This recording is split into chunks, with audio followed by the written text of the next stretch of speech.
auquel on ne fait pas d'attention, c'est la statue de qui? J'étais à Lille, il y a tout un mouvement pour faire descendre la statue de Faidherbe. Les gens ne savent pas qui est Faidherbe. Faidherbe a été quand même à la tête de massacres dans les colonies, mais il est présenté comme un héros de la République. Au Panthéon, c'est-à-dire cet endroit aux grands hommes, la patrie reconnaissance repose Jules Ferry, mais repose aussi Victor Hugo, qui avait quand même encouragé la colonisation de l'Afrique, en disant ce sont des peuples qui vivent dans la nuit, il faut leur apporter la lumière. C'est-à-dire que la République, pour nous, la République, elle est profondément coloniale. Elle est profondément, celle-là, celle dans laquelle nous vivons aujourd'hui, pas celle de 1930 ou celle de 2019. Elle est coloniale. Elle est coloniale non pas parce qu'elle a poursuivi les mêmes choses mais d'une part, il continue à avoir des territoires qui sont issus de l'empire esclavagiste et de l'empire post-esclavagiste qui font toujours partie de la République. C'est quand même une question à se poser. En quoi la Nouvelle-Calédonie est française? En quoi les îles du Pacifique sont françaises? En quoi la Martinique, la Guadeloupe, la Réunion, la Guyane, Mayotte? En quoi c'est français? Pourquoi c'est là? Pourquoi il y a des Français qui peuvent aller là-bas? Ils sont chez eux. Ils touchent des salaires bien plus importants qu'ici pour le même travail qu'ici. Et ils ne sont pas des expats, hein, ils sont chez eux. Ils sont chez eux.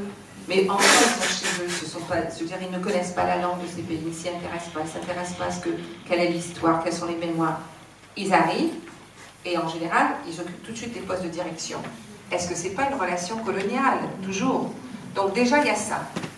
Mais il y a aussi, ici même, en France, comment l'art, quelle est la colonialité de l'art? Alors on a parlé des chiffres, des statistiques, mais c'est aussi comment, finalement, l'art lui-même, la manière de concevoir ce qu'est un artiste, une artiste, de concevoir l'art et la culture, ont été pénétrés et c'est ce qu'on appelle, nous, la colonialité de l'art. C'est-à-dire, c'est pas simplement de regarder ce qui s'est fait dans l'époque coloniale et qui a été raciste et stigmatisant, c'est ce qui se fait aujourd'hui. Alors évidemment, dans la question de représentation, même le CSA, c'est-à-dire qu'on s'appuie même sur les institutions gouvernementales, vous montre que s'il y a des jeunes noirs ou des jeunes arabes qui sont dans une série télévisée, ils vont vendre de la drogue ou être trafiquants, et si c'est une fille, elle va être travailleuse du sexe ou femme de ménage.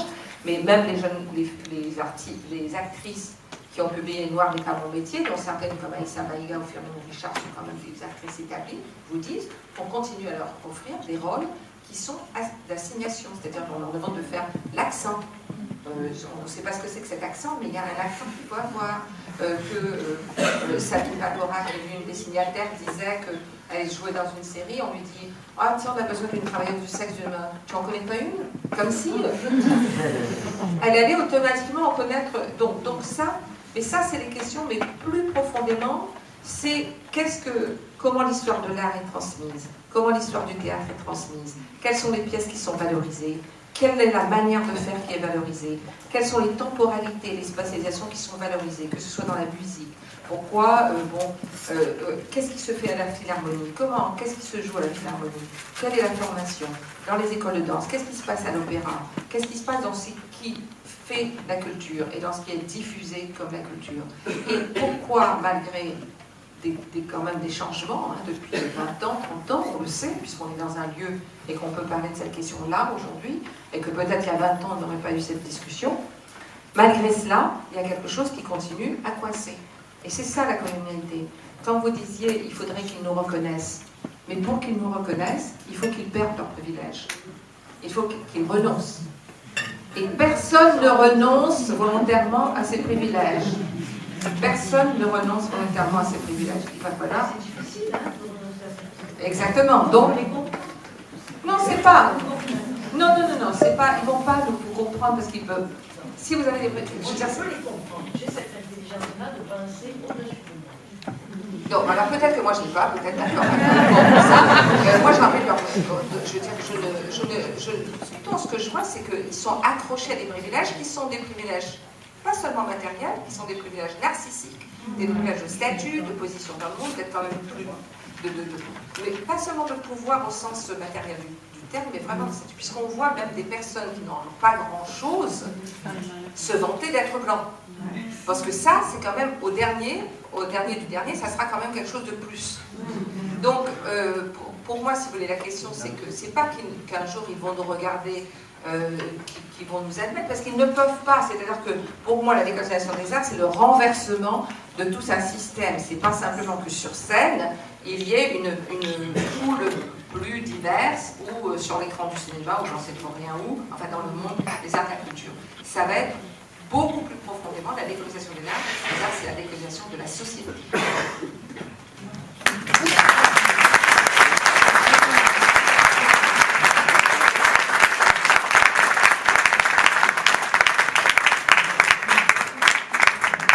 Vous avez fait référence à l'Empire colonial.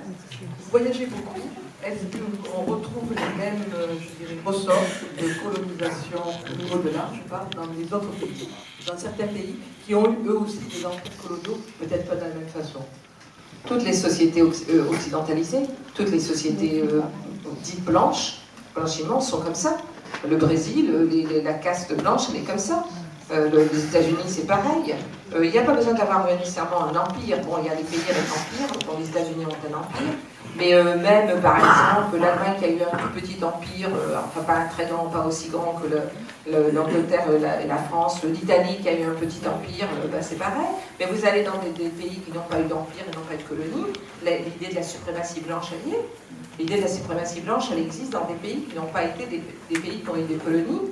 Et certains, donc l'Australie est un pays de la suprématie blanche, l'Australie, la Nouvelle-Zélande, l'Afrique du Sud a été un des grands pays de la suprématie blanche, je veux dire, alors qu'ils se disaient colonisés par les Anglais.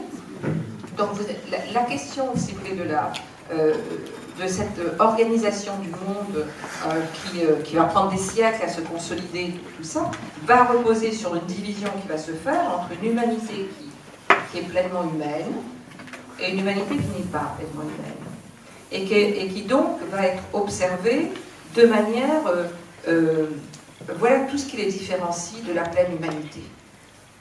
Ils ne font pas les choses comme ça, leurs femmes sont comme ci, leurs femmes sont comme ça, ils sont tout nus, il faut les habiller, ils sont habillés de manière différente, de manière un peu étrange, on va leur mettre des pantalons et des cravates. Je veux dire, tout doit être passé à la moulinette. Et cette ligne, cette division, elle s'installe au XVIe siècle, on n'en est pas sorti. On n'en est pas sorti. Donc ça existe partout. Dès que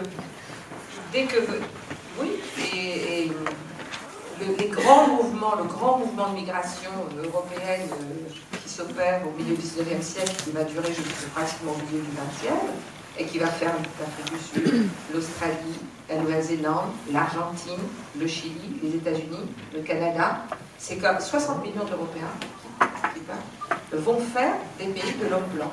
Et ça va beaucoup contribuer à des idéologies racistes et néofascistes. Quand on parle du fascisme en Europe, on se focalise sur les années 30 et ce qui se passe en France, en Allemagne, en Italie. On néglige complètement ce qui est venu du monde colonial. On oublie que c'est l'Algérie française, pour parler ainsi, qui a envoyé les premiers députés antisémites à l'Assemblée nationale. Ils venaient de la population française d'Algérie. Il y a quelque chose, il y a des formes de fascisme qui ont nourri. On sait que par exemple les plans de l'apartheid ont nourri, parmi les grands leaders syndicaux qui ont imposé des politiques raciales, c'était des gens qui venaient de ces endroits-là. Donc il faut, c'est plutôt la question de la suprématie blanche qu'il faut poser. Comment elle s'établit, comment elle se met en place, comment elle joue par rapport au genre, ce qu'on appelle le genre, comment elle revient ici, ce que Césaire appelle le choc en retour, comment elle revient en Europe, qui se pense républicaine, liberté, égalité, fraternité en France, comment elle revient, comment elle va pénétrer. C'est ça qu'il faut donc étudier. C'est plutôt que... Et comment elle continue à aujourd'hui, ça ne s'est pas défait. Et on voit même des